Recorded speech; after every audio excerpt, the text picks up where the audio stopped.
pinapahiring para daw sa fake news investigation so that they can regulate tungkol sa usapin ng fake news na kumakalat at kailangan daw papanagutin sa ilalim ng batas. Itong mga abusado na mga social media influencers, social media commentators, and vloggers. No?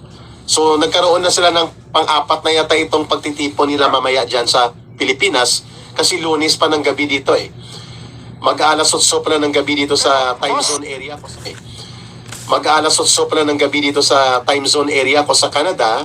Mag-aalas 8 ng umaga na dyan sa Pilipinas. Kaya minabuti ni Ka Eric na mag-go live ako ngayon. No?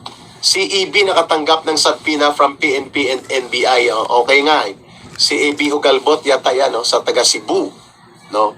Ako hindi ko alam saan nila pinadala. So from there on, mula noong Pebrero, Marso, and then ngayong Abril, pang-apat na yata ito nila, no?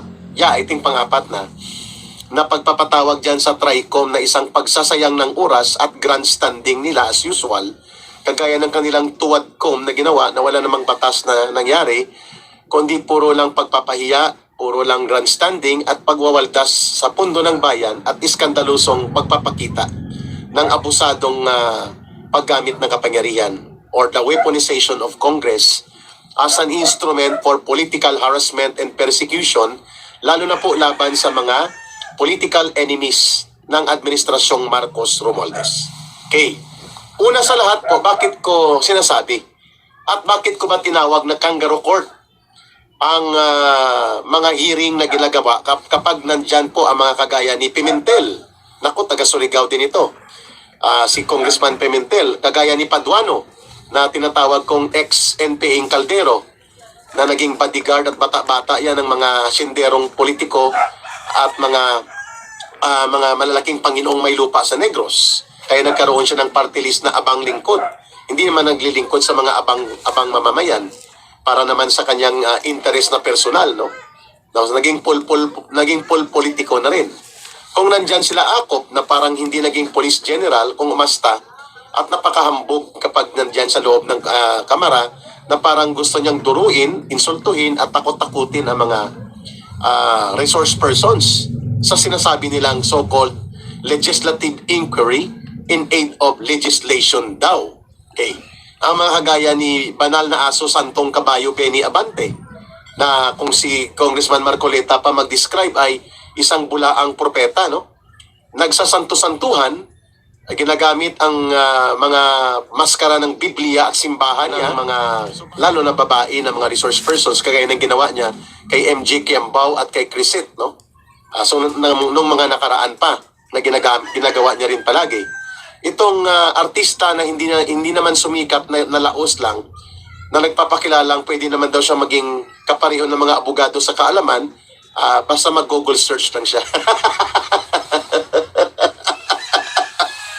So kapag sila po, at si Barbero, no, si Barbers, kapag sila po mga nandyan, mga kababayan, wala kang patutunguhan dyan, kangaroo court talaga. Kaya noong nakaharap ko po lahat yan, bago magtuwadcom, kasama ko si Loren Badoy, sila ang mga taga-SMNI na mga kasamahan ko sa editorial management committee ng SMNI, si Atty. Mark Tolentino, si Atty. Rolex Soplico, si Loren Badoy at ako.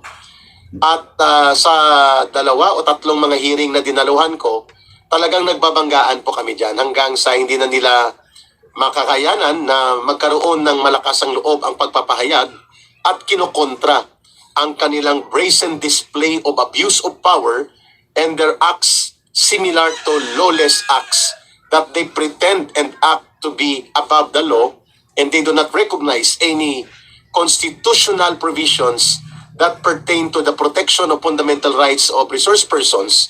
Nung pangatlong hearing, talagang nagbanggaan kami.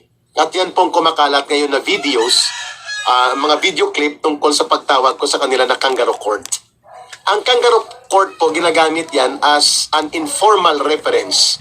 Ang tawag po dyan as a description sa figure of speech, colloquial. It's a colloquial term na ang ibig sabihin po, walang totoong katarungan. At hindi totoong korte kung hindi ito ay isang mock court. Pag sinabing mock, peke. Isang muro-muro, isang hokus-pokus. At hindi naman hustisya ang bit-bit niya kundi isang uri ng panggigipit at mga paglabag doon sa proseso ng hustisya. Kaya tinawag na kangaroo court.